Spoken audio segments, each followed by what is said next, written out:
Assalamualaikum warahmatullahi wabarakatuh. Alhamdulillahi rabbil alamin. Wassalatu wassalamu ala asrafil anbiya'i wal mursalin Sayyidina wa maulana Muhammadin wa ala alihi wa ashabihi ajma'in. Rabbi surah li sadri wa yassir li amri wahlul uqdatam min lisani yafqahu qawli, amma ba'du. Para pemirsa channel YouTube Al-Kais dimanapun berada yang dirahmati Allah Subhanahu wa ta'ala, alhamdulillah kita panjatkan puja dan puji syukur kehadiratnya. Atas limpahan rahmatnya lah, atas hidayah dan nikmatnya lah kita ditetapkan oleh Allah dalam iman dan Islam, istiqomah dalam ketaatan, istiqomah dalam jalan takwa, sehingga kita pagi hari ini tetap bisa menjalankan semua perintah-perintahnya dan meninggalkan semua larangan-larangannya, yang insya Allah dengan demikian maka kita akan dijanjikan Allah dalam surganya kelak. Salawat dan salam tetap terlimpahkan kepada junjungan kita Rasulullah sallallahu alaihi wasallam, juga pada keluarganya, para sahabatnya, para tabi'in, tabi'in, para ulama dan seluruh kaum muslimin yang senantiasa berada di jalan Allah Subhanahu wa ta'ala. Para pemirsa channel YouTube Al-Kais dimanapun berada yang dirahmati Allah Subhanahu wa ta'ala, alhamdulillah kita dipertemukan kembali di channel YouTube dalam kegiatan ngabalis ngaji bareng Al-Kais di setiap pagi hari.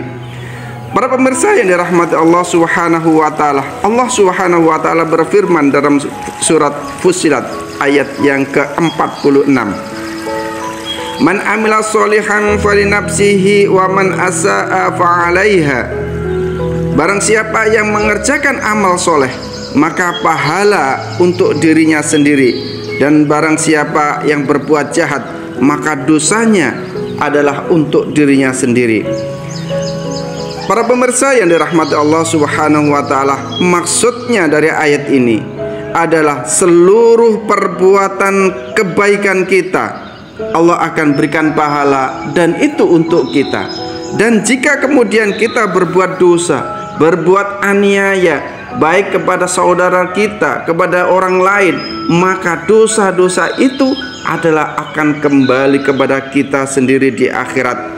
Kebaikan kita akan diambil untuk saudara kita yang terzalimi, atau kalau tidak mencukupi kebaikan kita, maka dosa-dosa orang yang terzalimi ini akan ditimpahkan kepada kita.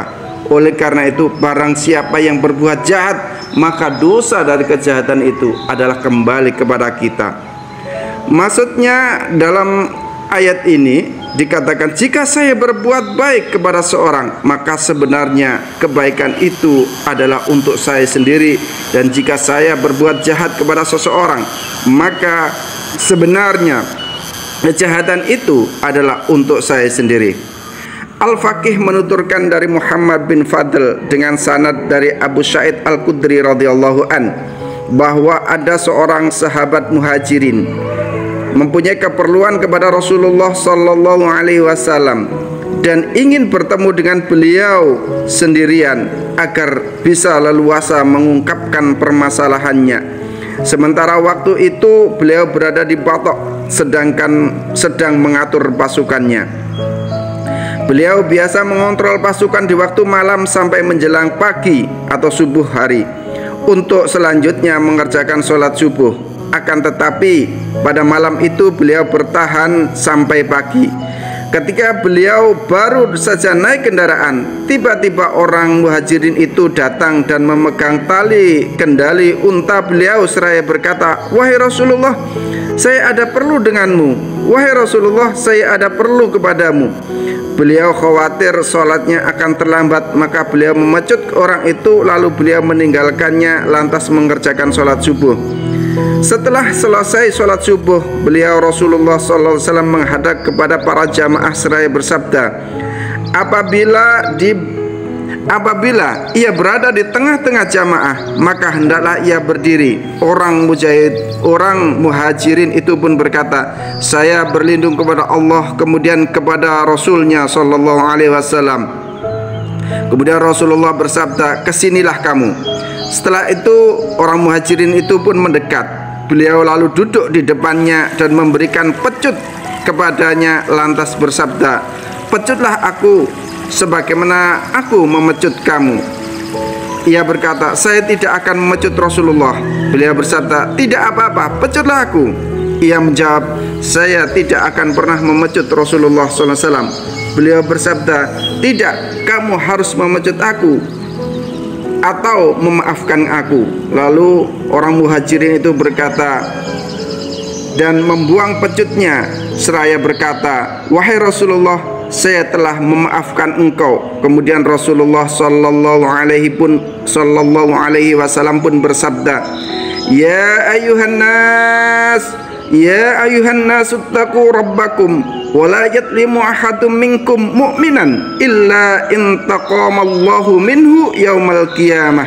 Wahai segenap manusia, bertakwalah kepada Tuhanmu, dan tidaklah seorang di antara kamu menganiaya orang yang beriman, melainkan Allah akan membalasnya nanti pada hari kiamat. Kemudian baginda Nabi sallallahu alaihi wasallam pun bersabda, "Innal matlumina humul muflihuna yaumal qiyamah." Sesungguhnya orang-orang yang dianiaya itu adalah orang-orang yang beruntung pada hari kiamat. Para pemirsa yang dirahmati Allah Subhanahu wa taala, diceritakan dari Abu Maisarah bahwa ada seorang yang telah dikubur dan ditanya oleh Mungkar dan Nakir yang datang dengan membawa cemeti.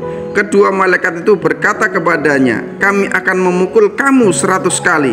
Mayit itu berkata, "Sewaktu di dunia saya telah melakukan ini dan itu." Ia menyebutkan amal kebaikannya.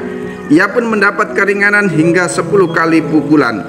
Kemudian ia menyebutkan amal-amal kebaikannya yang lain hingga akhirnya tinggal 1 pukulan. Kedua malaikat itu pun memukul mayit itu, lantas api menyala di dalam kubur orang itu. Orang itu bertanya kepada dua malaikat, "Kenapa kamu memukul saya?" Kedua malaikat itu menjawab, "Karena kamu pernah melewati orang yang dianiaya dan ia meminta bantuan kepadamu, namun kamu tidak mau membantunya.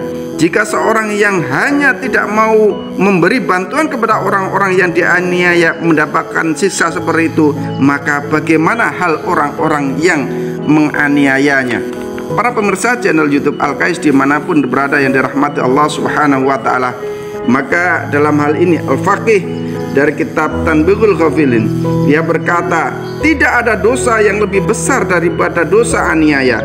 Sebab jika dosa itu berkaitan dengan kamu, dengan Allah, maka Allah adalah zat yang maha pemurah dan dia berkenan menerima permohonan ampunan. Sedangkan jika dosa itu berkaitan dengan sesama makhluk, maka tidak ada jalan lain bagimu kecuali kamu harus minta maaf kepada orang yang teraniaya, orang yang terdolimi. Oleh karena itu, orang yang berbuat aniaya harus segera bertobat dari perbuatannya itu seraya meminta maaf kepada orang yang telah dianiaya sewaktu masih hidup di dunia. Apabila ia tidak mampu untuk meminta kerelaan kepada orang-orang yang dianiayanya, maka hendaklah ia memohon ampun dan mendoakan orang yang dianiayanya itu dengan harapan itu dapat merelakan nantinya di hari kiamat. Maimun bin Mahran berkata, apabila ada seorang yang menganiaya orang lain, lantas ia bermaksud untuk minta maaf, namun ia tidak mampu melaksanakannya, kemudian ia memohon ampun untuk orang yang dianiaya setiap selesai sholat, maka ia bebas dari tuntutan penganiayaannya. Begitu juga Ibnu Mas'ud berkata, barang siapa membantu orang yang menganiaya atau mempelajari cara pembelaannya untuk mengalahkan hak seorang muslim, maka ia mendapatkan murka Allah dan menanggung dosa-dosanya. Para pemirsa yang dirahmati Allah Subhanahu wa ta'ala, begitu dosa aniaya. Jadi tidak ada dosa yang lebih besar kecuali dosa kita kepada saudara kita. Karena jika dosa itu menyangkut dengan Allah Subhanahu wa ta'ala, Allah sungguh maha pemurah dan maha bijaksana. Allah maha pengampun semua dosa dan kekhilafan kita.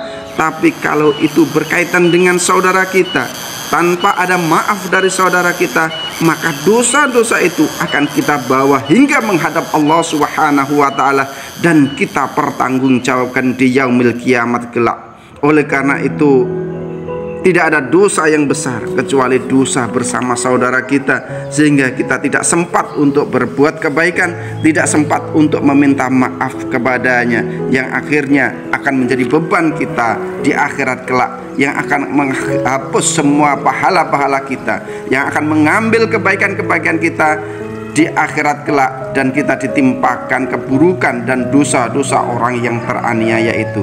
Subhanakallahumma bihamdika asyhadu an la ilaha illa anta astaghfiruka wa atubu ilaik. Assalamualaikum warahmatullahi wabarakatuh.